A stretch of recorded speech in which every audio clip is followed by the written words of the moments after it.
Prontinho, pode iniciar. Beleza. Pessoal, boa noite. Tudo bem com vocês? Hoje nós vamos para a segunda aula de mineralogia e petrografia. A aula passada, boa noite, a gente começou a falar de cristalografia, né? Não chegou a terminar a cristalografia, então hoje a gente vai continuar ali. A gente viu ali o que é sistema cristalino, 7 sistemas que a gente tem, né? O que significa cristalino, onde a gente falou ali que todo mineral é um cristal, mas nem todo cristal é um mineral, né? Que para ser cristal, ele precisa ser sólido, homogêneo, ter uma fórmula química definida, né? Já para ser mineral, ele tem que ser inorgânico, né? E tem que ser natural. Então, eu consigo fabricar um cristal, eu não consigo fabricar um mineral. Igual a questão do diamante, a gente tem o diamante industrial, que é um diamante fabricado, né? Um cristal que a gente fabrica no laboratório. Boa noite aí, professor. Boa noite, tudo bem?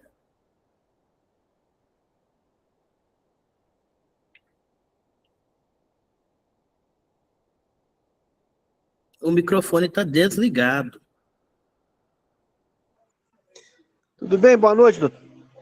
Boa noite. Eu não estava nem ciente da aula de hoje. Avisaram que tem 10 minutos da aula. Nossa Senhora. Mas pode ficar tranquilo, se você não conseguir acompanhar, ela fica gravada também, tá? Tá. Tá, joia. Aí você pode assistir também depois, mas qualquer dúvida, estamos aqui. Beleza, abraço, doutor. Abraço a todos aí, valeu. Alô, obrigado. Então, pessoal, continuando, né? A gente estava falando sobre os cristais, então vamos voltar para o sistema cristalino. O sistema cristalino, né? Ele é o jeito que o mineral vai cristalizar, ou seja, que ele vai solidificar, porque o mineral ele é sempre sólido, né? Então ele vem de uma solidificação, ou de um líquido, ou de um gás, né? Então a forma que ele cristaliza, né? Existem várias formas, e a gente tem formas diferentes dele cristalizar, e a gente divide essas formas diferentes em eixos cristalográficos, né? Sistemas cristalográficos, né? O mais conhecido aí é o cúbico, né? Aqui a gente falou um pouquinho sobre os eixos, né? A gente tem o eixo frontal, que é chamado de A, que é esse daqui. A gente tem o eixo vertical, que é o C, né? É o que está na vertical, ou que está mais próximo da vertical, que ele pode estar inclinado ou não. E a gente tem o eixo B, que é o eixo que está na horizontal, né? Então a gente imagina que o mineral como um paralelepípedo, como um prisma, como uma pirâmide, né? Dependendo da sua forma de cristalização. Então ele vai seguir ali, ele vai formar um poliedro, né, que é uma imagem 3D, digamos assim. A gente tem os ângulos principais, que é o alfa, o beta e o gama. O alfa é entre os ângulos B e C, perdão, entre os eixos B e C, que é o da vertical e da horizontal. O beta é, né, o C e o A, que seria ali, né, o da profundidade mais a vertical, e o gama é entre o A e o B, que é o que dá para a gente profundidade mais a horizontal. Então aqui, pessoal, os nossos principais sistemas, né? Nós temos aqui, ó, 1, 2, 3, 4, 5, 6, 7 tipos principais de sistemas cristalinos, de formas que esse mineral pode cristalizar, certo? Dependendo do como ele foi cristalizado. Se ele teve pais ali para ele poder solidificar, ele vai solidificar num sistema praticamente perfeito. Agora, se ele teve alguma intercorrência, alguma intervenção, aí ele pode não representar esses sistemas. E existem minerais que não estão dentro do sistema nenhum aqui, né? Que a gente fala que é o maciço. Então, ele não só segue esse sistema, né, cristal. O primeiro que a gente vai ver é o cúbico, né? O nome dele já fala, ele é cúbico, então ele é tudo igual, né? Todos os ladinhos são iguais, e os ângulos serão todos ângulos perpendiculares, ângulos de 90 graus. Aqui tem alguns exemplos, né? O diamante, a granada e o espinélio. Né? O diamante, mas vocês podem talvez pensar, gente, mas ele tem um formato diferente ali, né? Porque o que a gente vê é o diamante lapidado. Depois eu vou mostrar uma imagem aqui para vocês de um diamante comum, né? Que é onde a gente encontra aí, né? Ele vai ser lapidado ali, a lapidação, ela serve para aumentar o brilho visível do meu mineral gema, que a gente falou na aula passada, né? Mineral gema é aquele mineral que vai direto para a joalheria, devido às suas propriedades físicas, né? Que o que mais a joalheria olha é cor e brilho. Então, essa forma de lapidação, né, esse corte que eu faço nos minerais, ele aumenta a reflexão da luz dentro dele e faz com que ele brilhe mais, né, que pareça que tem uma luz interna, mas ele não tem, ele está somente ali, né, refletindo a luz que entra dentro dele. Faltou a imagem aqui, pessoal. Né? Então, o sistema cúbico aí, né, nós teremos aí 7,8% das espécies minerais conhecidas dentro desse sistema. Né? Ele faz um cubo perfeito. Exemplo ali é pirita. Né? A pirita ela é conhecida, pessoal, como ouro de tolo, porque ela é dourada. Ela é um sulfeto de cobre e ferro, né? E o pessoal às vezes confundia ela com o ouro, porque ela é muito dourada. Né? A forma de separar ela do ouro é pelo peso e pelo traço, que a gente vai ver mais para frente na aula de hoje. Vou mostrar para vocês a imagem de uma pirita, só um momento. Essa aqui não vai dar para ver muito bem, não, mas a gente consegue ver alguma coisa.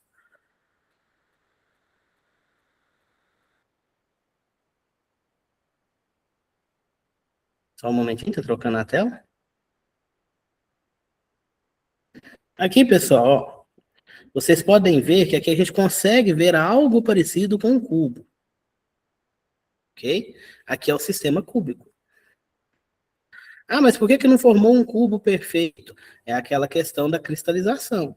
No momento da cristalização, essa coitada dessa perita aqui, ela não teve sossego para poder cristalizar, então ela teve algumas deformações nesses cristais principais, que são esses maiores, e os pequenininhos também. Né? Aqui nessa imagem não dá para ver muito bem, mas se a gente jogar no microscópio isso daqui, você vai ver um monte de cubinhos interligados ali. Né? Porque ela é do sistema cúbico. Por mais que ela não represente ela no macro, que ele não vire um cubo perfeito, né, grande, cada pedacinho dele ali é um cubo, porque ela é do sistema cúbico. Toda pirita vai cristalizar no sistema cúbico. Né? Então, se ela não teve, né, um ambiente de formação tranquilo, ela vai ter esses cubos intercrescidos, como assim, crescendo um do lado do outro ali, sem uma certa ordenação. Aí ela cria esse formato. Né? A gente teve cubos maiores, esses aqui é o que o sistema cristalizou quietinho ali, então ele conseguiu formar esses cubos maiores e os cubinhos menores, né, que não tiveram essa facilidade de se cristalizarem juntos, formando no macro ali uma representação do micro, né, reproduzindo o seu formato microscópico para o formato macroscópico. Voltando aqui no slide agora.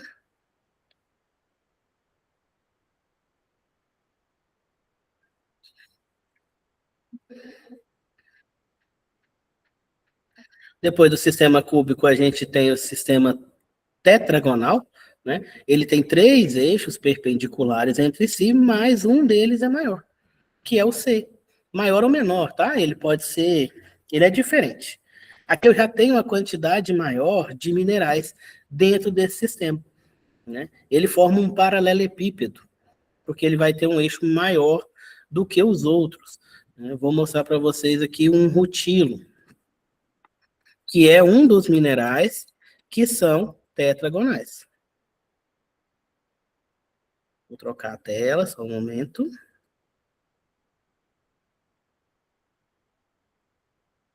Porque, como eu falei para vocês, faltou a imagem no PDF, pessoal. Perdão, quando eu fui salvar, deve que não salvou direito.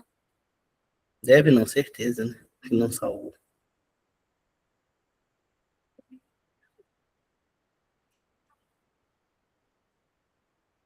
Esse aqui tá mais ou menos, vai dar para ver.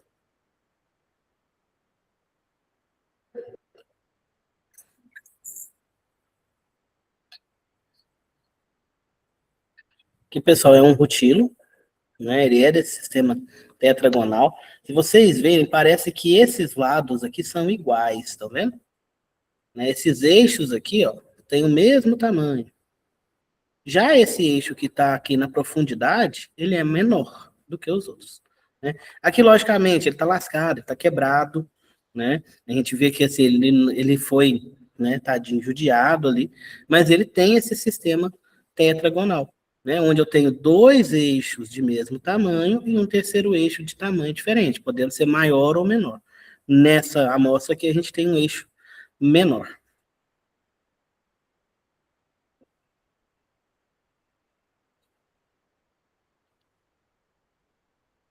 Agora, o sistema ortorrômbico, né? Esse aqui eu gosto dele. Né? É um sistema, pessoal, que ele é todo tortinho, né? Ele parece uma caixinha de sapato, meio torta, né? Então é o nosso sistema ortorrômbico. 28,6% das espécies minerais conhecidas são desse sistema, né? O que a gente vê mais bonitinho ali seria a calcita, né? Mas eu vou mostrar para vocês ali um topázio, que o topázio é bem bonito também, o topázio ortorrômbico. Apesar dele ter essa diferença de tamanho, os eixos ainda são perpendiculares, certo? Ou seja, eles guardam entre si ângulos retos. Aí a gente consegue ver esses ângulos. Vou mostrar a imagem para vocês do topázio.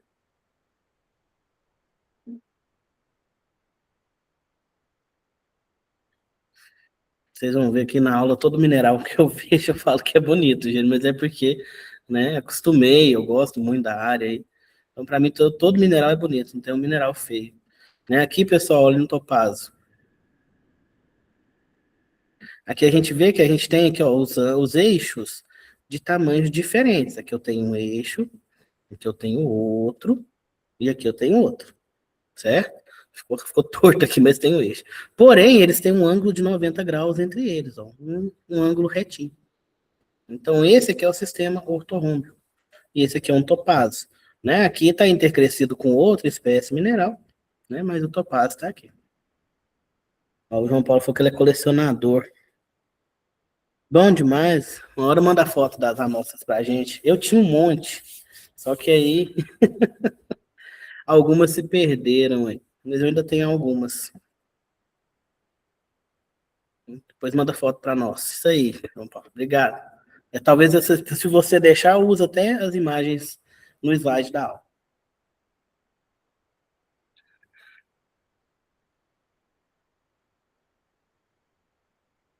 Eu estava conversando com a tutoria para ver se a gente consegue fazer uma aula prática com os minerais. Né? Assim, sem compromisso, sem obrigatoriedade de vocês aparecerem, a gente vai conversar para ver essa questão. Para que vocês tenham um contato maior aí, pelo menos quem é de Araxá, quem, né, pode estar aqui, poder conhecer um pouquinho dos minerais no laboratório. Sistema hexagonal, né, como o nome dele já fala, ele tem, né, um hexágono ali, o hexágono na base. Ele parece um prisma com base hexagonal.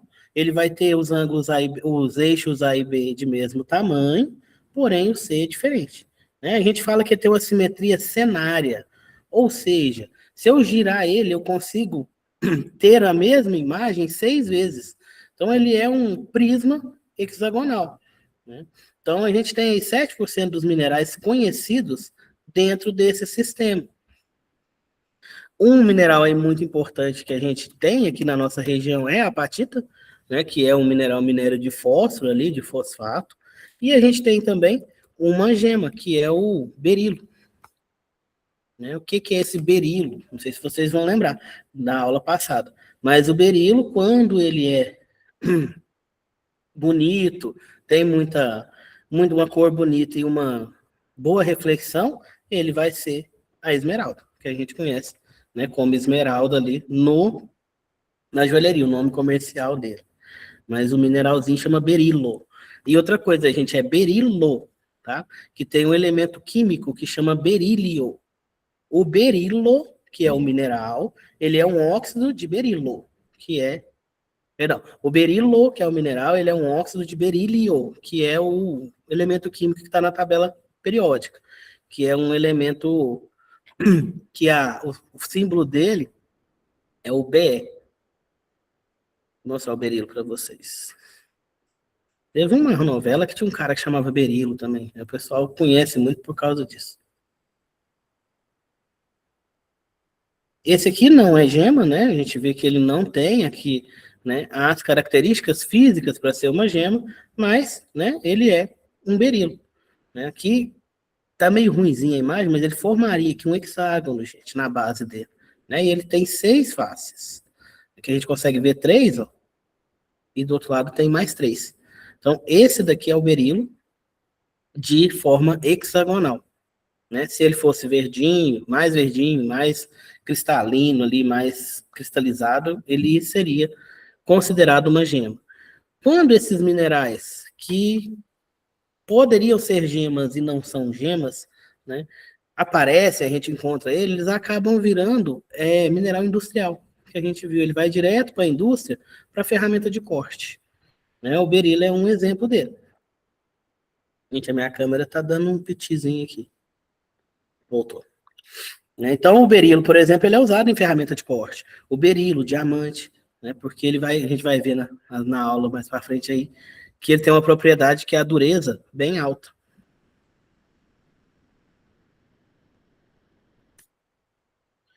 Continuando, sistema trigonal, né? Separados 3 eixos ali com um ângulo de 120 graus. O eixo C, ele é perpendicular aos demais, né? E ele é diferente deles no comprimento. Ele também vai formar um prisma ali. Um prisma trigonal, né? Ele forma tipo um triângulo na base dele. 10% dos minerais conhecidos têm esse tipo de sistema. Um muito conhecido é o quartzo, que vocês vão ver que tem para todo lado, né? O quartzo, quando a gente começa a conhecer ele, a gente vê ele para todo lado, porque ele é muito abundante no nosso planeta. O córidon, que é, quando a gente falou lá, quando ele tá azulzinho, bonitinho, ele é a safira. Quando ele é vermelho, ele é o rubi. E as turmalinas, né, que também podem ser consideradas ali como gemas. A turmalina, a gente tem a turmalina melancia, que é uma turmalina verde com vermelho, né, e tem a turmalina preta. Né, as duas são utilizadas ali como gema na joalheria. Eu vou mostrar para vocês aí a turmalina. Eu tinha uma do sistema trigonal, só que ela deve estar em alguma escola que eu dei aula por aí e ficou por lá. Eu tinha uma grande, bonita pra caramba. Vou mostrar para vocês a foto. Só um momento. Vou pegar a melancia.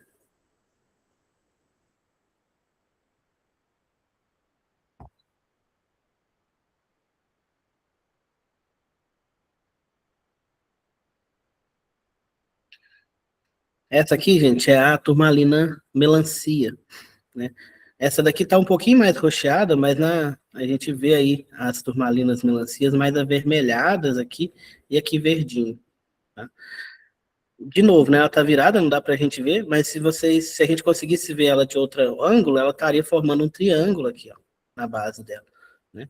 Ele é um triângulo mais gordinho, mais arredondado, ele não fica retinho, retinho, não, ele fica um pouquinho mais, né, inchadinho. Esse daqui é o sistema trigonal, né? A gente tem aí, o melhor exemplo é a turmalina, que a gente vê assim, de longe você consegue ver esse sistema ali bem definido.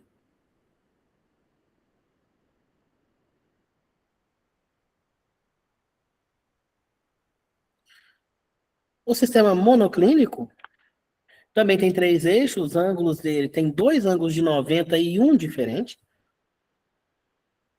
30% dos minerais estão dentro desse sistema. É um sistema mais assim, né, atrapalhadinho, digamos assim, aquele sistema que parece que não é um sistema, né? Mas esse aqui é o que vai ser mais abundante. A gente vai ver mais. Exemplo aí, jadeíta, espodumênio, ortoclaso, euclásio, né? Que são feldespatos que a gente vai ver na próxima, talvez na aula de hoje, né? Ou na próxima aula. O sistema triclínico, ele é um sistema ali quase sem simetria, né? Ele tem 3 eixos cristalográficos diferentes entre si, né? Somente 9% das espécies minerais estão dentro desse sistema triclínico, né? A rhodonita, a turquesa, microclínio, né? São exemplos deles. Então, esses foram os sistemas, né? Tá tranquilo até aqui, pessoal? Tá sim, tudo certo. Certinho? Obrigado pela confirmação. Essa parte aí, pessoal, de cristalografia, né, a gente vê um pouco dela dentro da mineralogia, para que a gente entenda a formação do mineral. Mas a gente não vai aprofundar, tá? Então, assim, não se preocupem com esses nomes, com essas coisas, né, que, meu Deus, eu não vou dar conta. Né? Fiquem tranquilos, a gente não vai aprofundar nisso, né, porque não é o objetivo do curso. Tá? A gente está vendo mineralogia e vai ver petrografia junto aí. Né? Então, isso aqui é só para vocês terem uma ideia, né? Que, por exemplo, você viu um prisma ali trigonal, você já pode pensar, é uma turmalina, né? Ou alguém próximo da turmalina. Como eu falei para vocês, a gente tem 3.600 espécies minerais conhecidas. Só que a diferença de uma para outra, de algumas ali, é muito pequena. E às vezes a gente não consegue pegar essa diferença somente no olho nu, somente nos testes físicos. Vai ser só lá no teste químico que a gente vai conseguir definir esses minerais. Né? Então a gente vai ver, por exemplo, grupos de minerais. Né? Você vai ver, por exemplo, o que é um quartzo. E dentro do grupo do quartzo tem 9 variedades, 9 ou 10, se eu não me engano. Então a gente vai aprender os grandes grupos. Quem for especializar nisso, aí sim, aí vai fazer cristalografia, vai fazer a parte ali de refração, vai fazer todas as outras disciplinas mais aprofundadas para trabalhar aí diretamente com o reconhecimento mineral. Quem for trabalhar na empresa, por exemplo, o que vai fazer? Vai mandar para o laboratório. Vai mandar para o laboratório para confirmar ali pela fórmula química qual mineral que é. Né? Depois eu vou mostrar para vocês. A gente tem ali alguns gráficos que a gente, como é que fala? A gente vai chutar o nome do mineral, porque não tem como eu falar é esse, né? Porque eles são tão parecidos ali, então você chuta, ó, ele tá mais para isso do que para isso, né? Porque não dá para saber qual mineral que é sem fazer uma análise química. E a análise química é caro, tá, gente? Não é barato. Né? Quem trabalha nas empresas aí vai ver. Né? A gente evita fazer teste químico quando, né, já é um mineral conhecido. Né? Às vezes você está fazendo uma pesquisa mineral ali, você está com pouca verba. Então você vai pela parte física, pelo teste físico, que a gente vai ver mais para frente também, que é quase de graça. Né? Você não gasta quase nada para fazer a caracterização física dos minerais. Falar um pouquinho da origem dos minerais, né? Eles podem ser classificados de acordo com sua origem. Olha o diamante aí, que bonitinho, gente. Esse aqui é o diamante no formato original dele. Né? Ele parece ali, né, um balãozinho de São João, já que ele está em junho aí. Né? Ele é duas pirâmides, né? A gente fala que ele é bipiramidal. Duas pirâmides, uma em cima da outra ali, né? Formando ali um diamante. Né? E lá na joalheria, o que eles fazem? Eles cortam principalmente essa parte de cima dele aqui, e faz facetamento nele aqui das laterais para que ele tenha mais brilho, né? Para que ele reflita mais a luz. Então, os minerais, né, serão classificados de acordo com a origem de formação deles. A gente tem minerais magmáticos, como o nome já fala, é aquele que vem da cristalização direta do magma. E nós vamos ver também lá na frente as rochas, que elas também têm essa classificação. Esses minerais magmáticos, né, eles são os constituidores das rochas ígneas, ou rochas magmáticas, que são aquelas rochas que se formaram diretamente da solidificação do magma. O magma, ele está no manto da Terra, né, do nosso planeta, eu não sei se a gente falou sobre isso já na aula, mas acho que vocês viram em geologia. Ele está no manto da Terra, ele é, né, um apanhado de elementos químicos ali, um sopão de elementos, né, que fica ali numa forma viscosa, fluida, e de vez em quando, né, ele escapole aí para cima, igual vocês vão ver, a gente vai ver lá na geologia, né, através do vulcanismo, através de toda a dinâmica interna da Terra. Aí quando esse magma sai, né, ou não sai, fica ali preso, mas cristaliza, ele forma minerais chamados minerais magmáticos, que vêm diretamente dessa cristalização do magma, sem passar por outro processo. São vários os minerais, né, magmáticos, e, né, vão ser encontrados aí em todos os locais aí do nosso planeta. Aí tem os processos, né? Quanto mais rápido o processo de cristalização, mais mal formado ele vai ser.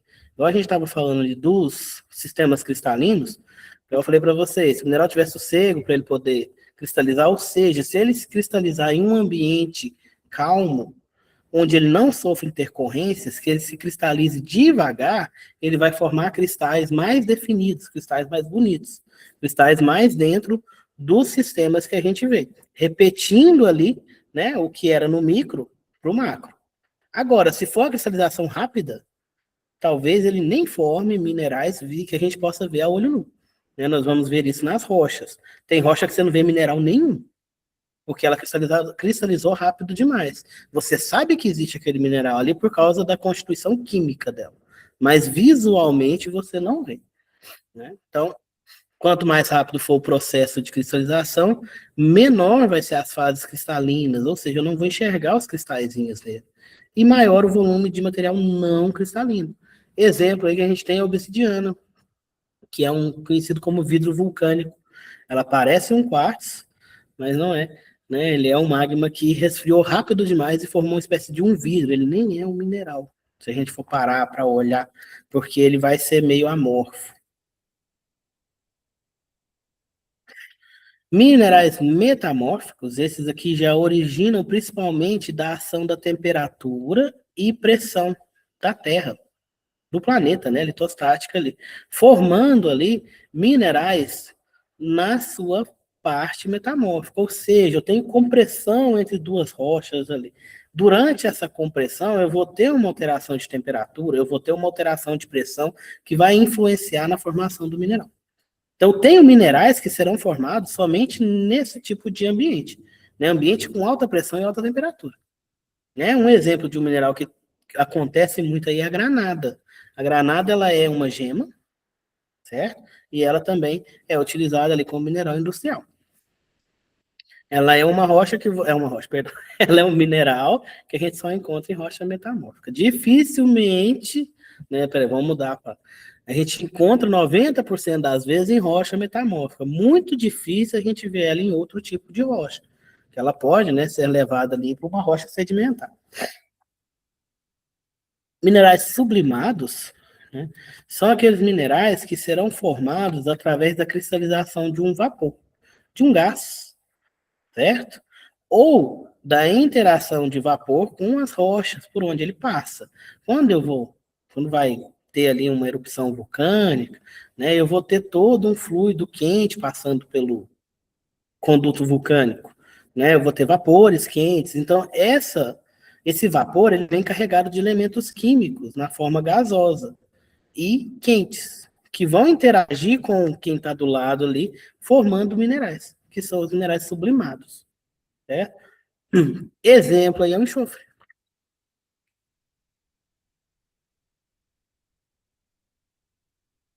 Deu uma travada aqui para mim, tá dando para vocês entenderem? Beleza, Tá, obrigado. Obrigado, pessoal. Que a minha câmera tá travando muito, aí eu fico com medo de travar o áudio também. O enxofre, por exemplo, pessoal, é um mineral sublimado. O enxofre é um mineral. Ele é um mineral nativo, que a gente fala, um elemento nativo. Porque ele é um elemento químico que acontece naturalmente em forma de mineral. Né? O enxofre ele é matéria-prima para vários produtos químicos. Aí. O João Paulo falou que tem uma amostra. Peraí, João Paulo. Tem uma amostra desse. Uma vez me falaram que ela não pode ficar em contato direto com o ar. É verdade? Ela pode oxidar um pouquinho, tá?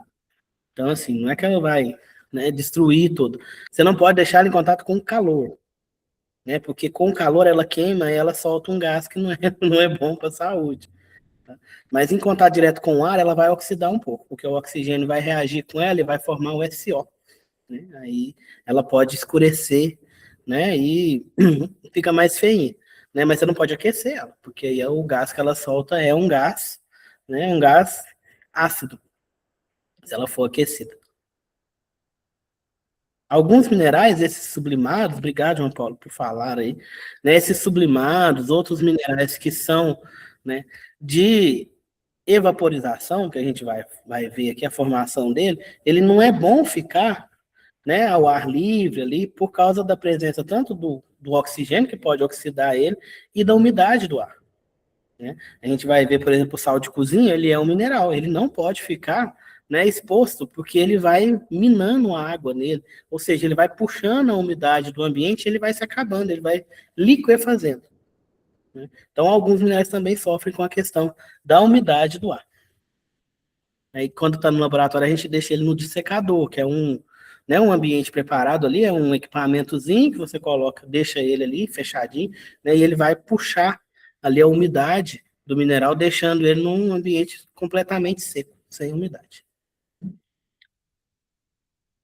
Minerais pneumatolíticos são aqueles formados pela reação dos constituintes voláteis, ou seja, daqueles que evaporam, né, da cristalização magmática. São as bolhas de gás, né, durante ali o vulcanismo, etc., que vai formando esses minerais. O exemplo é a turmalina.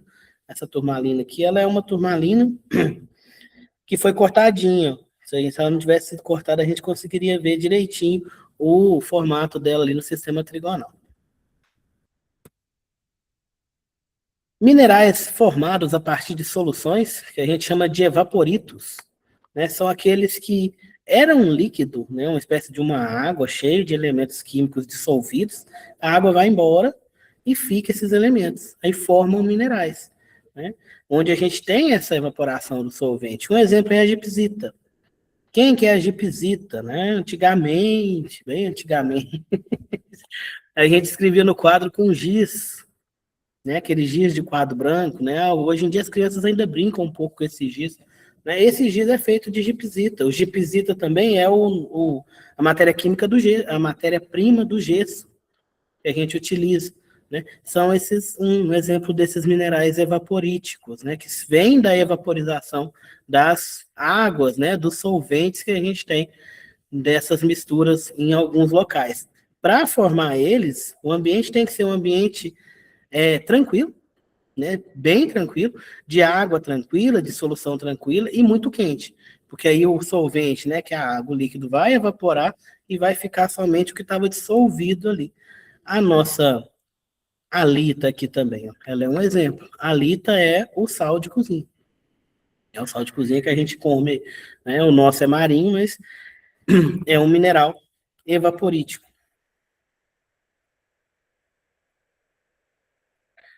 Outro exemplo aí, né, desses minerais, né, que vêm de evaporização, o evaporito, a gente fala da evaporização dos líquidos, né, de fluidos ali, e a gente tem a perda de gás agindo como solvente, aqueles que o gás vai embora e deixa ali na rocha, né, no ambiente, uma mistura de elementos químicos formando um mineral ou rocha. Exemplo, né, as rochas calcárias, né, principalmente de cavernas, né, onde a gente tem ali, né, o carbonato de cálcio que ficou, né, ele estava solubilizado ali em uma forma de gás, o carbonato de cálcio vai ficando, enquanto o gás vai embora. Aqui a gente tem uma caverna calcária, né, depois a gente vai falar dela também. Diminuição de temperatura ou pressão, também é uma forma de originar esses minerais ali, né, as soluções de origem profunda resultantes de transformações metamórficas, né, como, por exemplo, desidratação, descarbonatização, ou de cristalizações magmáticas, vão ter ali uma quantidade de material dissolvido, né, que vão resfriar e vão formar cristais, vão formar minerais. Né? Um exemplo é que a gente tem o quartzo, né, que a gente encontra para todo lado. Esse daqui é o quartzo. Né? Esse aqui é o quartzo comum, né? A gente vai ver que tem N variações de quartzo. Interações entre soluções.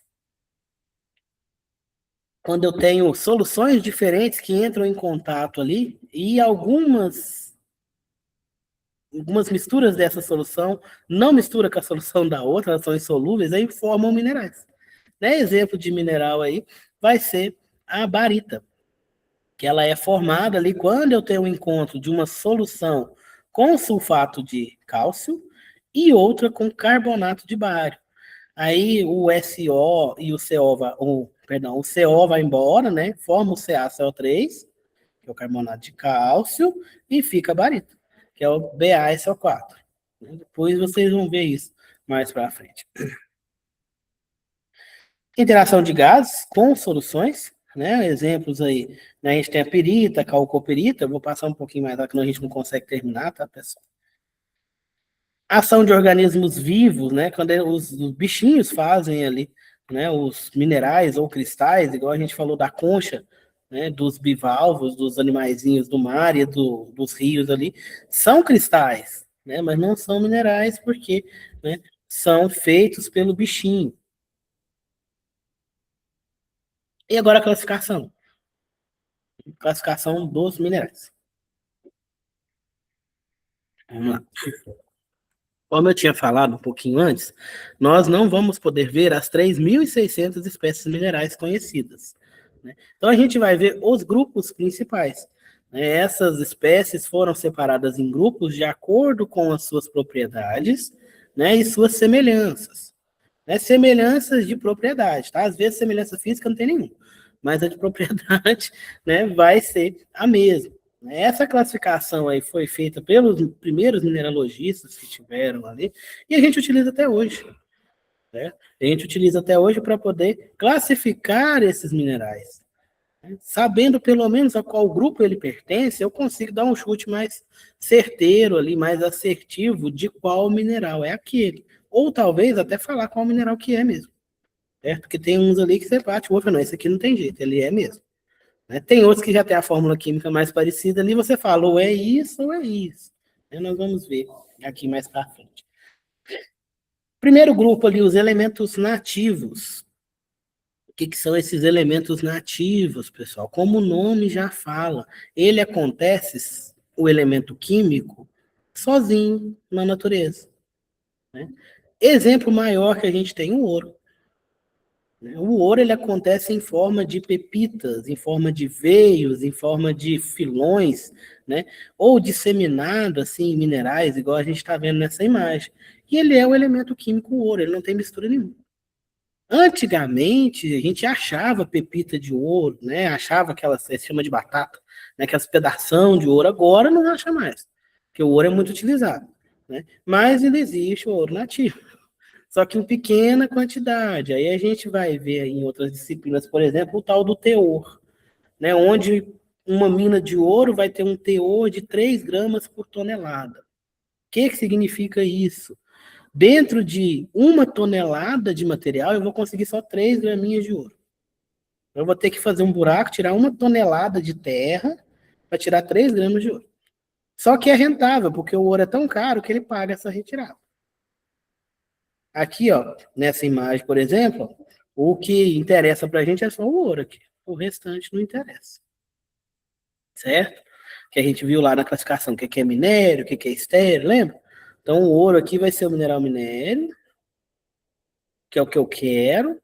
O branquinho aqui deve ser um quartzo, porque o ouro acontece muito em veios de quartzo, né? Não vai valer nada. Outro exemplo de elemento nativo, né? O nosso colega tem um em casa, um enxofre. Ele é elemento nativo. Ele acontece daquele jeitinho lá, amarelinho, cristalizadinho, na natureza. Ele tem o cheiro, aquele cheiro característico de ovo podre, né? A gente vai ver isso daí também, né? Um elemento nativo. Outro elemento nativo, o cobre. O cobre a gente encontra ele também sozinho na natureza. A gente tem a platina, bem difícil de achar, mas existe a platina, existe a prata, né? A prata também é um elemento nativo, está tudo na apostila de vocês, tá, gente? Elemento nativo, a prata. A gente tem o bismuto, mais difícil de achar, mas existe. Tem sumiu, mercúrio. Só que o mercúrio ele não é considerado mineral porque o mercúrio é líquido em temperatura ambiente, entre outros, né? Outro exemplo importante de elemento nativo é o carbono. Tá? O carbono a gente encontra ele de forma nativa em um mineral que chama grafita, né? Que, olha para vocês verem, é o mesmo nome do que vocês usam ali no lápis, na lapiseira, porque é o mineral. Tá? Então, ele, o que tem o grafite dentro do nosso lápis, dentro da lapiseira, é o mineral grafita, né, que é um composto, principalmente, né, ou somente de carbono. Outra classificação química, os sulfetos. O que os sulfetos têm de diferente dos outros? Eles serão elementos químicos, principalmente metálicos, ligados ao enxofre. Né? Um átomo de enxofre. Exemplo, galena. A galena é cúbica, gente, olha que linda dela. Essa aqui é uma galena, eu tenho uma galena. Então, ela é do sistema cúbico. O que a galena é? A galena é o principal mineral minério de chumbo. Então, assim, na maioria das minas de chumbo, né, exploram o mineral galena para tirar o chumbo dela. Né? Ela é super pesadinha, ela é prateada, bonita assim, né? E ela tem esse sistema cristalino cúbico, e a gente consegue ver de longe ali. Tem outros sulfetos importantes que a gente vai falar, tem a calcopirita, né, vários outros aí que a gente utiliza também. Óxidos. Os óxidos são aqueles minerais que têm ligação com o oxigênio na forma O2 ou O3. Um exemplo aqui, outro do sistema cúbico, a hematita. Hematita é o nosso óxido de ferro. Hematita é o nosso minério de ferro. A maioria dos locais onde se retira ferro é hematita. Quadrilátero ferrífero em Minas Gerais, Carajás, né? Todos eles ali a gente tem como minério a hematita. É da onde eu retiro ferro.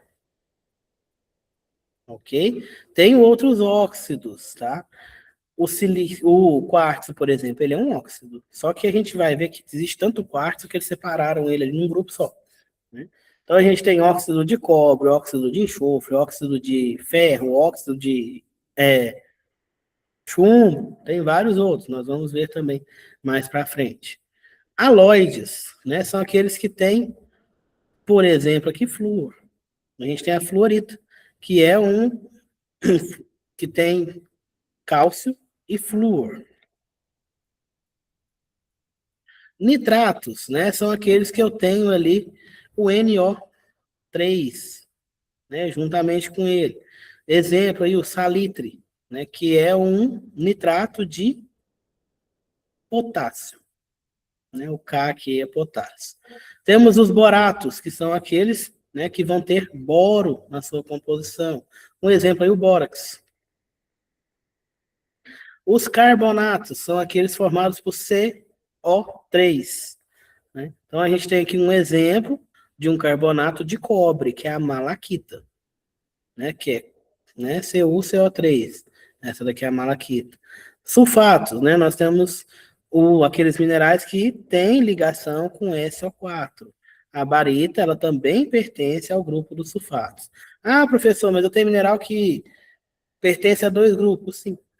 A gente vai ter minerais aí que podem pertencer a dois grupos devido às suas composições químicas, né? E também a sua precipitação, o seu ambiente de formação.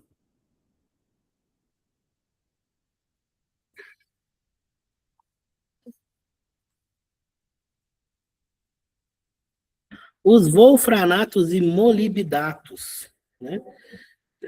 Wolframato, pessoal, é aquele mineral que tem tungstênio. Tungstênio é um elemento químico, um metal importantíssimo aí que a gente tem, né? Às vezes a gente não fala dele, mas ele é super utilizado na indústria por ele aguentar altas temperaturas sem derreter. Antigamente, muito antigamente, aquela lâmpada incandescente, era aquela que aquecia pra caramba, o filamento dela é de tungstênio, né? Porque ele tinha que suportar altas temperaturas por muito tempo. Então, o único que aguentou ficar esse tempo todo ali, suportando essa temperatura sem derreter, foi o tungstênio. Né? Então, que a gente tem aqui, né, os minerais de tungstênio, que tem esse elemento químico que é o W. Tá? Então, a gente tem a xelita, nós temos a wolframita também, por isso está wolframato. Né? Porque antes, lá no latim, o tungstênio chamava wolfrânio. Aí nas traduções que tiveram, aí virou tungstênio. Então aí os minerais são chamados wolframatos, porque foi nessa época aí que começou a se descobrir os minerais. Né? Foi quando estava montando a tabela periódica ali, né? Onde vem toda essa parte química aí, que a gente sabe hoje, né? A maioria é dos minerais.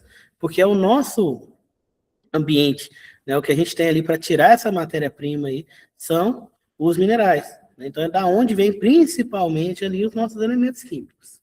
Então a gente tem a scheelita e a wolframita, que são os minerais de tungstênio. Esses minerais também, pessoal, são muito rígidos, podendo ser utilizados em ferramentas. Exemplo, a gente tem a vidia, né? O pessoal deve conhecer, quem trabalha com mecânica, né? A broca de vidia não é um mineral, mas é um material que tem tungstênio, né? Antigamente usava wolframita ali em algumas ferramentas de corte, principalmente, algumas brocas, né? Por causa da sua dureza. Então a vidia, ela é ali meio parente da wolframita, que é aquela questão, a wolframita é um mineral natural que formou lá, sem ninguém mexer nele. A vidia eu já tenho ali, né, uma interação com pressão, temperatura, não está cristalizando, para que ela fique mais resistente. Fosfatos são aqueles que eu vou ter o grupo PO4 nele, né? Exemplo é a apatita, né? Uma apatitazinha aqui, que é um mineral minério aí de fosfato.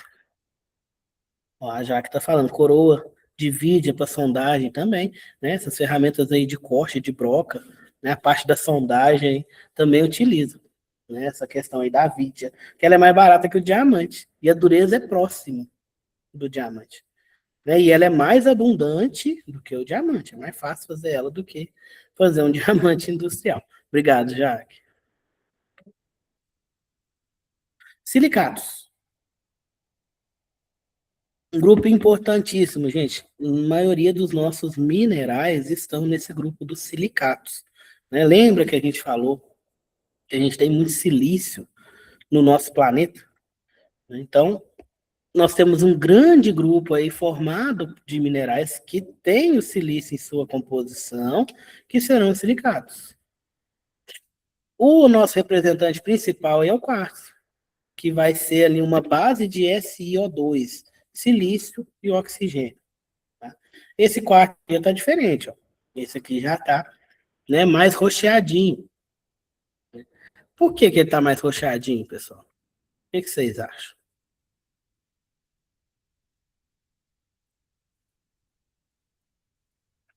Eu tenho transparente, eu tenho esse mais roxinho.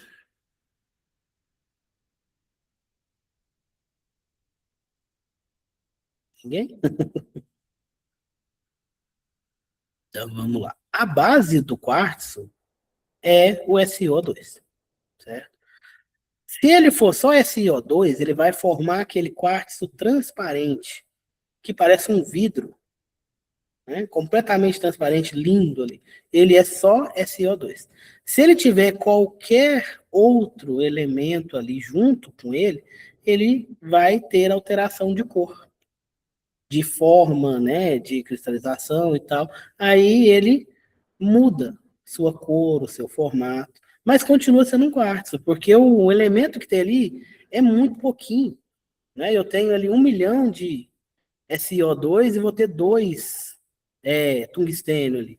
Vou ter 2 sódio ali. Então muda a cor dele, mas não muda o mineral, né? É onde entra aí as variedades do quartzo. Por isso que eu falei para vocês que existe quartzo demais, né? Por causa dessas variações, porque qualquer um que seja um elemento que entrar ali junto, ele modifica o nosso quartzo, né? Tanto a formação quanto a corzinha dele.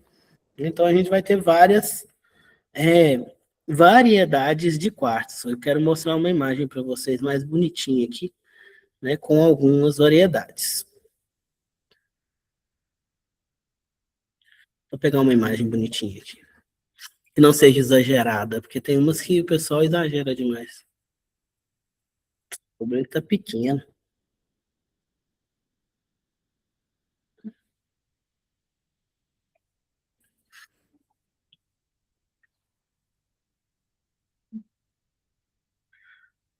Eu vou tentar mostrar uma aqui para vocês. Ficou pequeno a imagem. Talvez para vocês não fique tão pequeno assim.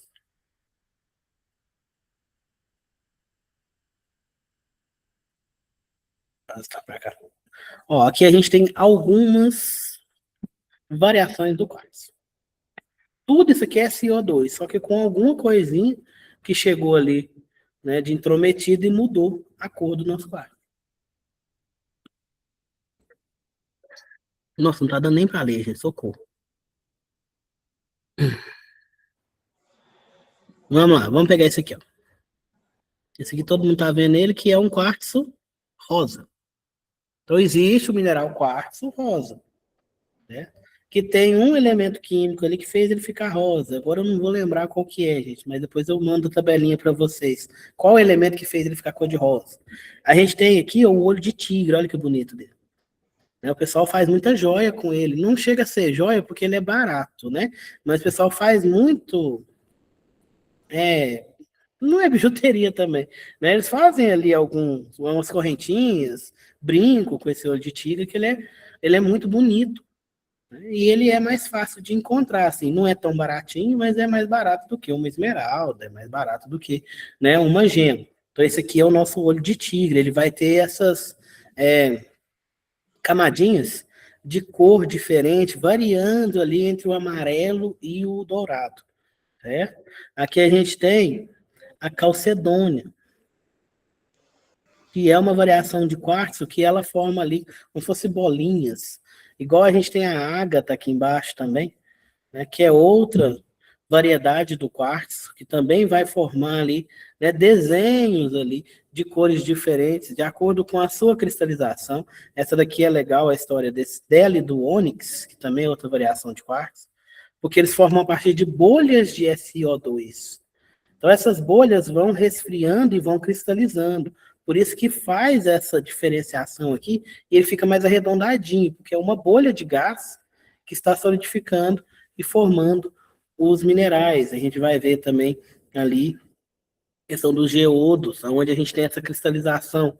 Né? Depois eu vou mandar uns vídeos para vocês, né, dos geodos, que por fora você vê uma bolha assim, marrom, feia pra caramba, né, sem nada a agregar, digamos assim, na hora que você corta ela, por dentro ela é somente ágata ou somente ametista ali, né, minerais super bonitos que foram formados, cristalizados ali, do gás, né, da bolha de gás. A Jaque está falando que lá em Ouro Preto encontra-se vários tipos, sim, Belo Horizonte também, né, Belo Horizonte eu fui para lá, gente, eu fiquei louco com os minerais.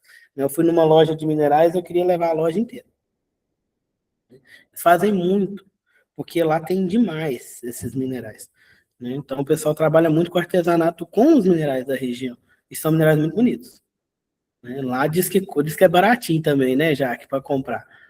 Porque depende do lugar que você for, é 70 conto, uma amostra desse tamanho aqui. Né? Eu comprei um negócio lá que foi R$ 70, esse tamanho, em Belo Horizonte. Mas lá em Ouro Preto, diz que o pessoal cobra R$ 1, né? R$ 3, R$ 4 um saco de amostra, né? Que para eles é pedra. Né? Para a gente é mineral, né? Para eles é pedra que eles acharam aí. E o pessoal, né, tá vendendo aí. Eles levam muito para a área esotérica. Né? Ah, e o quartzo rosa é a pedra do, sei lá, do amor. Tem isso daí, né? Mas aí o pessoal compra, né? E acha bonito e utiliza aí. E é uma renda do pessoal também, né? Porque lá tem bastante. Então, continuando aqui, ó, uma famosinha também, a ametista, que é o nosso quartzo roxo, né? Bem bonitinho. Aqui a gente tem o citrino, né? Que é mais amarelado também. Eu não estou conseguindo ler muito os nomes. Aqui é o quartzo leitoso, que é aquele quartzo esbranquiçadinho, né? Entre outros, tá, pessoal? A gente tem a jaspelita, né? O jaspe, que também é uma variação de quartzo. Não tem aqui na imagem, mas a gente tem o sílex, que ele é cinza. Tem o quartzo fumê, que também não tem nessa imagem. Eu vou colocar no slide para vocês essas imagens de minerais, tá? Porque não saiu. Entre outros, tá, pessoal? Então, são várias as variedades, as variações do quartzo, né? E muitas aí são utilizadas, né? Principalmente na joalheria. E a única diferença dela para o quartzo comum é um elemento químico que entrou ali de gaiato ali no meio da história e acabou modificando durante a cristalização.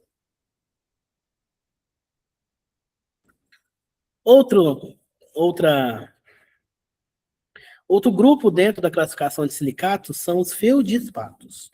É aquele grupo de mineral, igual eu falei para vocês, que a gente não consegue falar muito bem o nome deles.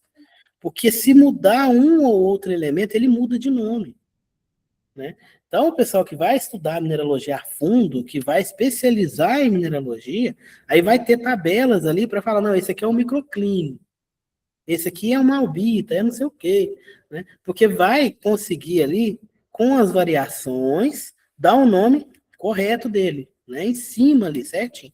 Nós que estamos vendo, por enquanto, né, inicialmente, nosso primeiro contato aí, a gente não vai aprofundar demais, a gente vai chamar de um grupo geral de feldspato. Tá? Que existe N feldspatos, né, de acordo ali com as suas fórmulas químicas. Ó, esse aqui, ele é um silicato, tem um SiO aqui, ó, certo? De potássio e alumínio. Aí tem a questão, eu tenho silicato de potássio, de alumínio, eu tenho silicato de sódio, tá? E a gente tem graus ali de quantidade desses elementos químicos para dar a nomenclatura correta a esses minerais. Certo? Um exemplo que eu dou para vocês aí é o microclínio, né? Que ele tem ali o potássio deixa o mineral mais rosado. Então, o mineral mais rosado tem uma grande presença de potássio.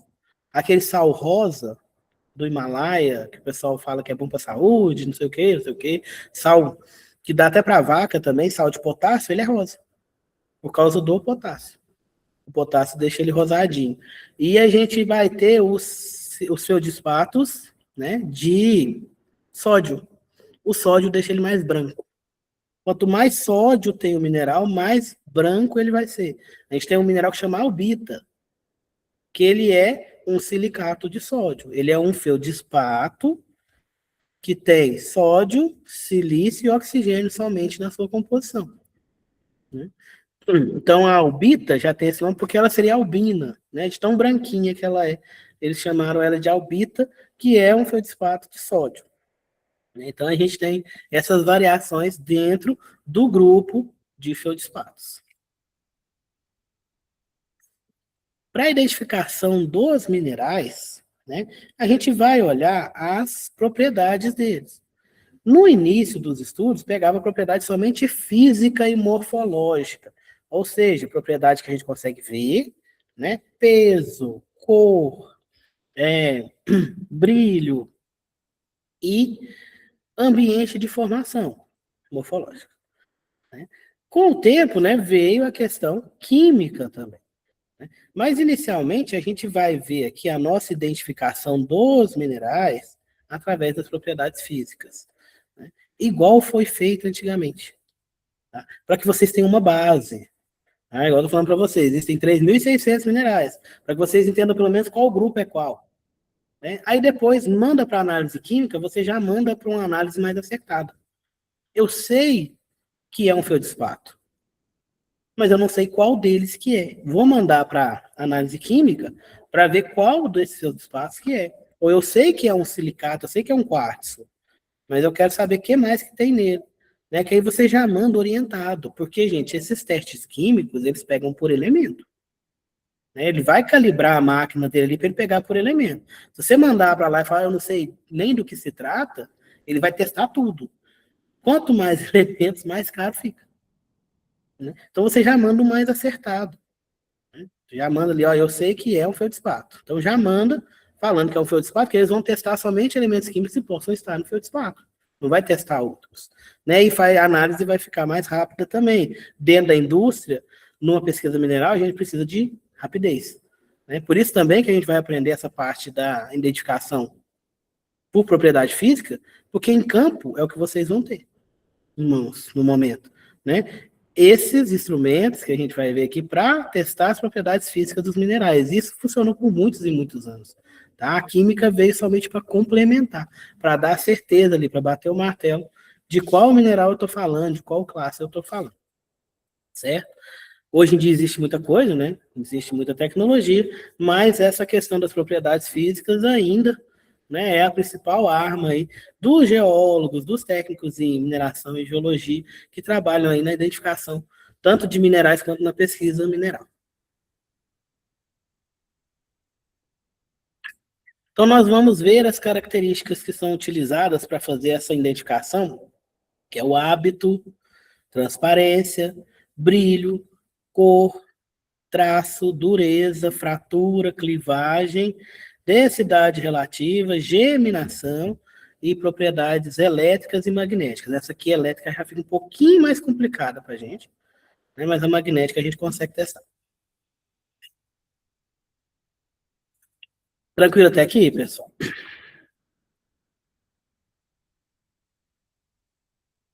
Beleza, a matéria é extensa e eu tenho que enxugar bastante, mas vai dar certo. Primeiro, para eu identificar, vamos olhar o hábito do mineral. O que que é hábito? Né? Uma coisa habitual, né? É a forma que ele cristalizou. Ele tem o hábito de cristalizar nessa forma, né?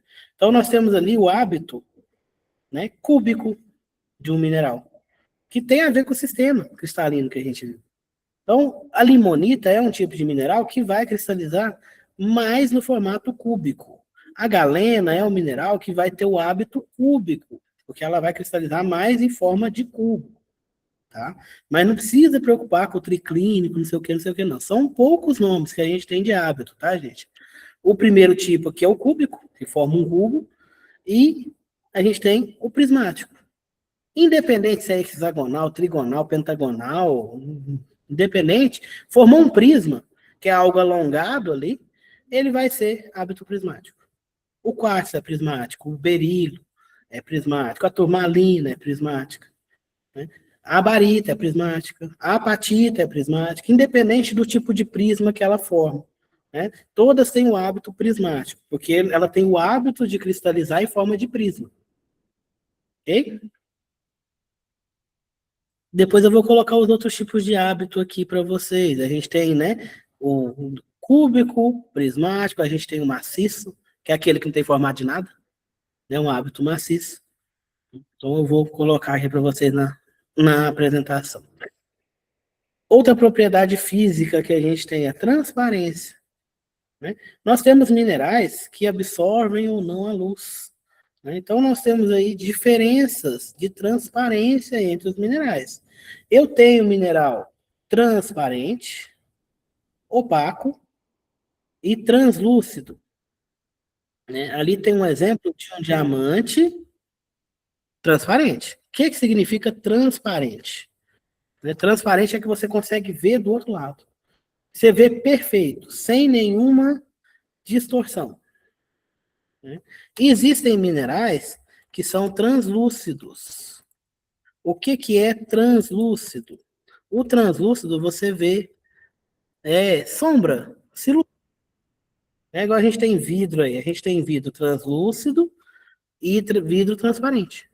Né? O translúcido ele vai ser utilizado ali, né, em janelas, né, de locais ali onde você quer ter uma certa cidade, no box, alguns boxes antigos de banheiro usavam esse translúcido, agora estão usando transparente, né? Mas ele a gente consegue ver uma sombrazinha, né? O quartzo, por exemplo, muitos quartzos são translúcidos, né? Que eu consigo ver algo do outro lado, mas eu não vejo ele perfeitamente, tá?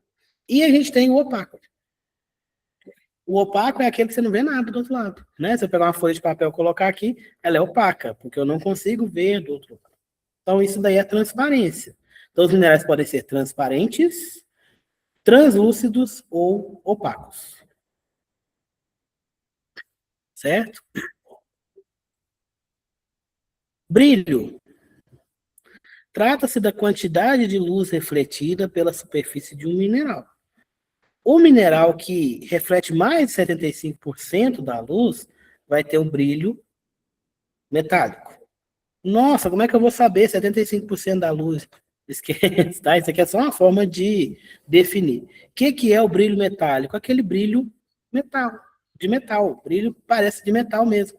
Prateado, dourado, né? Meio avermelhado ali, que pareça um metal, é brilho metálico.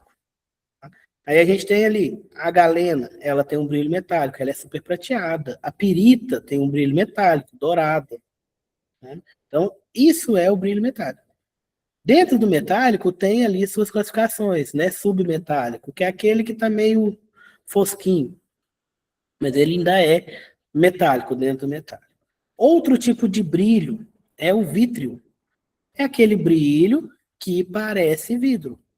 Olha o topázio aqui. Ele parece um vidro, né, colorido. Parece, né, um copo, alguma coisa assim. Então ele é um brilho vítreo. Aquele mineral que não tem brilho é fosco. Certo? Ele não tem brilho nenhum, não parece com metal, não parece com vidro. Então, ele é fosco. Certo? Eu tenho também o brilho que a gente fala brilho sedoso, que parece uma seda, né? Ele é um meio gorduroso ali. O enxofre, em algumas amostras, vai formar esse brilho sedoso, né? E a gente tem o brilho adamantino também, que é o brilho específico do diamante. Então, esses são os tipos de brilho que a gente tem dos minerais. Cor, né? A cor ela vem ali, né, da fórmula química do meu mineral. Igual a gente falou antes, né? O mineral que tem muito topázio, o mineral que tem muito potássio, ele fica mais rosado. O mineral que tem muito sódio, ele costuma ficar mais branquinho, né? O que tem mais silício e oxigênio, ele tem essa mais probabilidade de ficar mais transparente. Então a cor ela é o resultado, né, também da fórmula química dele. Essa questão da cor é complicada, gente, porque assim, né, as meninas aí enxergam os 590 tipos de cores, os meninos enxergam 10, né? Então você vai colocar uma cor aproximada, né? Porque às vezes eu vou estar brigando ali falando igual a tal da turquesa, que até hoje eu não sei se aquilo é azul ou se é verde. Né? Um vai estar falando que é verde, outro vai falar que é azul. Mas é parecido, beleza. Né? Agora um falar que é verde, outro falar que é preto, aí já, né, já tem algo de errado ali. Então a cor a gente fala mais aproximado. Tá? Não existe uma escala de cores. Né? Igual eu gosto quando eu estou dando essa aula que as meninas inventam umas cores lá que eu nunca vi na minha vida. Elas colocam lá na fichinha do mineral. Né? Mas isso aqui vai de acordo com a pessoa. Tá? A gente vai ter ali as cores mais padrões, né? Aquelas cores primárias, verde, azul, amarelo. Né? Não tenta enfeitar muito, não, porque senão a gente se perde. Tá? Então, nós teremos cor aí. No caso do quartzo transparente, né, o nome já fala, se ele é transparente, ele não tem cor. Qual que é a cor dele? Transparente. Né? Então, a gente tem aí a cor também como uma característica importante, mas não é a principal. Né? Igual a pirita. Por que que a gente chama a pirita de ouro de touro? Porque ela tem um brilho metálico igual ao do ouro e a cor amarelo dourado igual ao do ouro. Mas ela não é ouro. Ela passa longe do ouro, ela não tem ouro. Né? Então, por exemplo, se a gente for identificar pelo brilho e pela cor, a gente não identifica se é pirita ou se é ouro. Né? Então, a gente tem que partir para outras propriedades. Aí, cada mineral, a gente vai ter uma fichinha ali com essas propriedades. Qual que é a cor que ele aparenta? Qual que é o brilho que ele aparenta? Qual que é o hábito que ele aparenta? Né? Aí você tem a fichinha dele, aí você vai comparando, né, um mineral com o outro ali. É a partir dessas fichinhas. Tem mineral que vai mudar uma coisinha só de um por outro. Mas essa coisinha ela é tão gritante que você sabe qual mineral que é. Né? A questão da pirita com o ouro, né? São duas características ali que você vê que é pirita mesmo, ou que é ouro mesmo. Que a gente vai ver que a gente não viu ainda.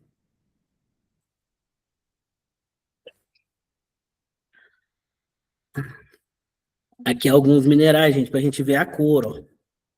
Né? A vanadita, que tem vanádio. Né? A granada, a azurita. Né? Aqui tem algumas cores. Ó. A granada, ela é um vermelho, né, puxado para o marrom, aí o pessoal começa a inventar cor vermelho a marrom, né? Ela tem essa cor, mas um vermelho mais escuro, né?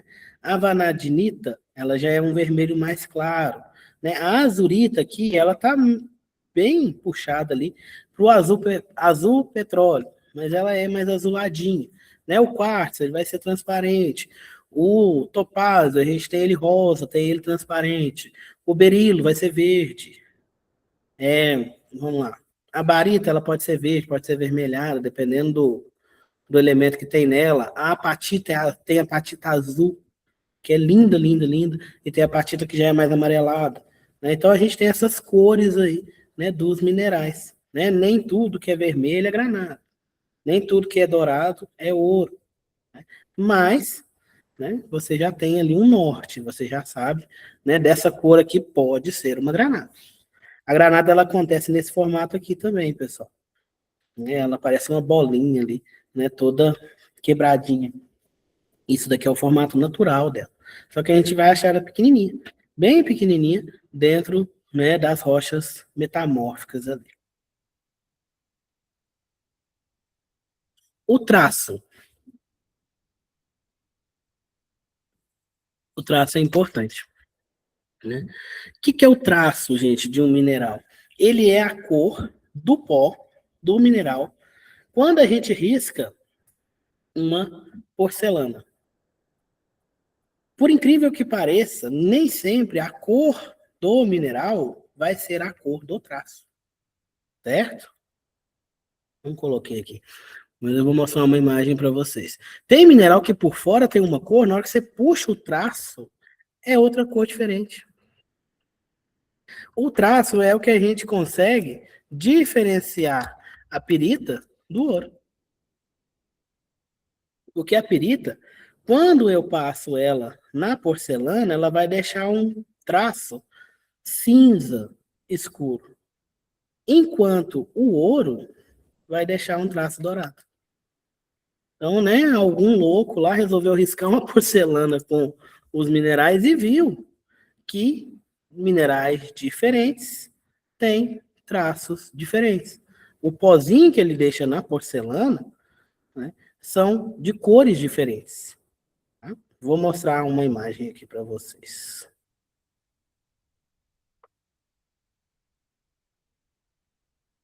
Só um momento.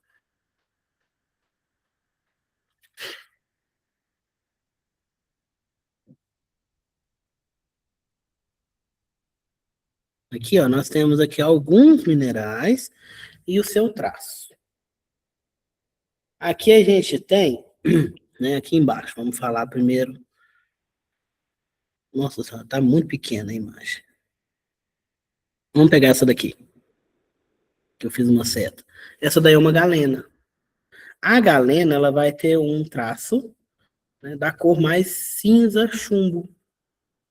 Olha que legal. O que é cinza chumbo? Porque ela é um minério de chumbo. Aqui a gente tem a hematita. A hematita tem o traço avermelhado, bem puxado para o vermelho. Né? Mesmo que ela tenha, essa daqui não tá tanta, mas tem umas que a gente olha, ela tem o brilho metálico, prateado, né? Muito marcante. E quando você passa lá na porcelana, ela solta um traço vermelho, que é por causa do ferro que tem nela. Ele que solta esse traço. Né? Aqui a gente tem uma pirita. Essa petitinha aqui é uma pirita. A cor do traço dela, ó. Ele é um traço cinza. Se fosse ouro, quando a gente puxasse o traço, ia sair amarelo, dourado. Né? Mas ninguém fica raspando o ouro na porcelana. Né? Mas o ouro, o traço dele é amarelo, dourado. Esse primeiro aqui eu não estou conseguindo ler o nome do mineral, gente. Está muito pequeno. Né? Mas o traço dele já é um traço avermelhado também. Vou mostrar outra imagem para vocês. Do traço. Aqui a gente tem a comparação de dois minerais e seus traços.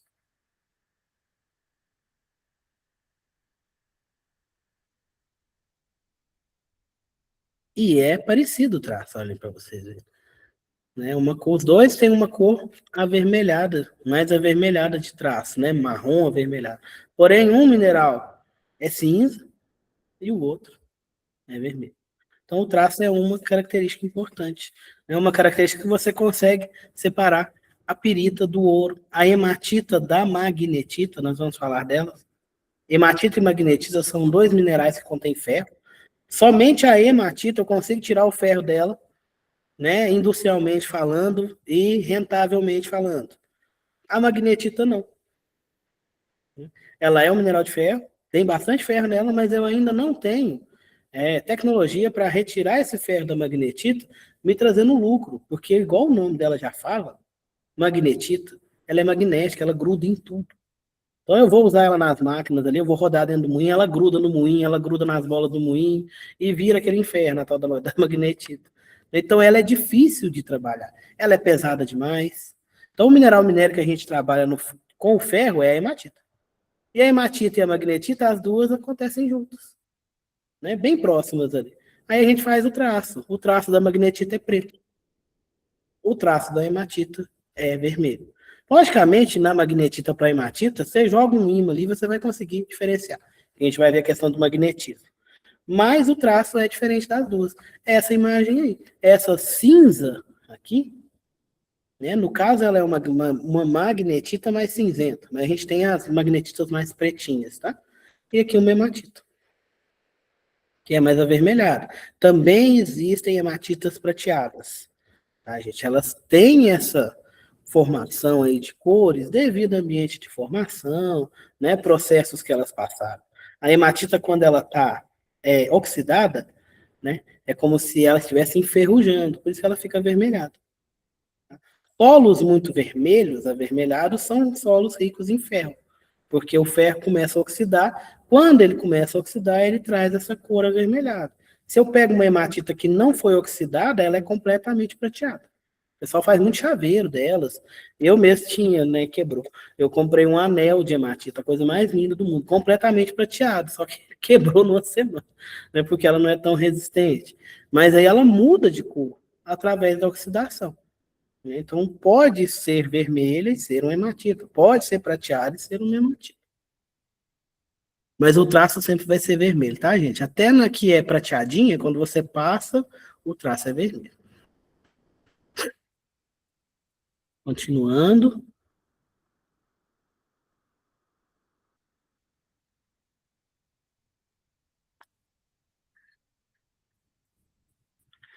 Dureza. Dureza, pessoal, é a resistência que o mineral tem ao ser riscado. É diferente de traço, tá? Então, se eu consigo riscar ou não esse mineral, vai ser de acordo com a dureza dele e a ferramenta que eu estou utilizando. Para a classificação de dureza, a gente tem uma escala que vai de 1 a 10. Né? A gente chama de escala de Mohs, que foi o cara que inventou essa escala. Tá?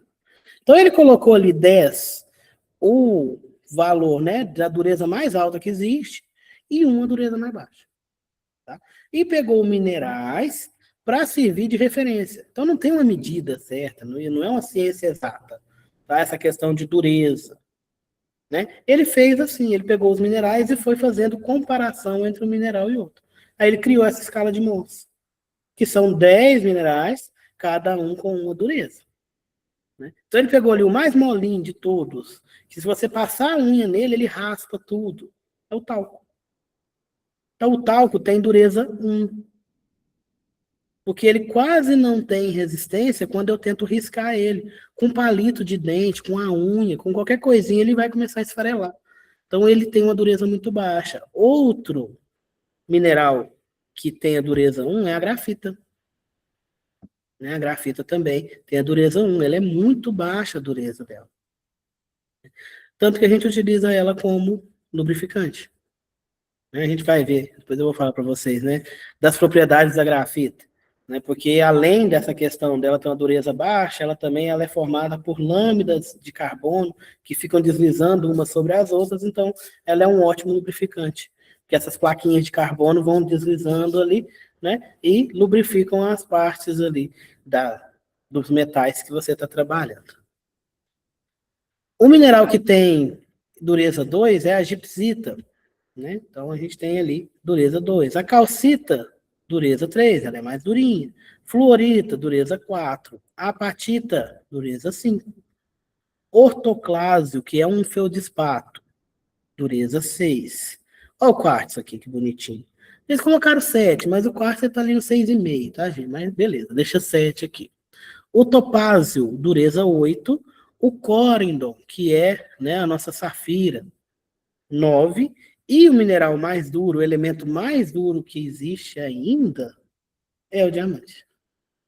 Ou seja, o diamante corta praticamente tudo, porque ele é o mineral mais duro que existe. mineral, tá? O pessoal tá inventando uns negócios aí, falando que é adamantino e tal, que diz que é mais duro que o diamante, né? Eu ainda não tenho certeza. Depois eu vou dar uma lida para ver como é que tá esses estudos aí. Mas na escala de dureza, o diamante é o que tem a maior dureza. O diamante, ele corta qualquer coisa. Ele risca qualquer coisa. Né? Aí a questão da ferramenta de corte de vidro, antigamente era feito com diamante, muito antigamente. Né? Hoje em dia eles usam com vidia, porque o vidro, ele é essencialmente quartzo. O vidro é quartzo, gente. O quartzo é uma dureza 7. Então eu não preciso de um trem com dureza 10 para cortar ele. Eu posso cortar ele com dureza 8. Né? Qualquer mineral que seja um pouquinho acima de 7 vai riscar o quartzo. Então vai riscar o vidro. Então eu consigo, né? Se eu fizer ali um sulco mais profundo, um risco mais forte, eu consigo criar ali uma diferença de resistência para quebrar o vidro, né? Para cortar o vidro, certo? Como é que a gente vê essas durezas? Ou você vai ter um mineral de cada um desses para você ficar riscando para ver quem risca quem, ou a gente utiliza algumas ferramentas, né?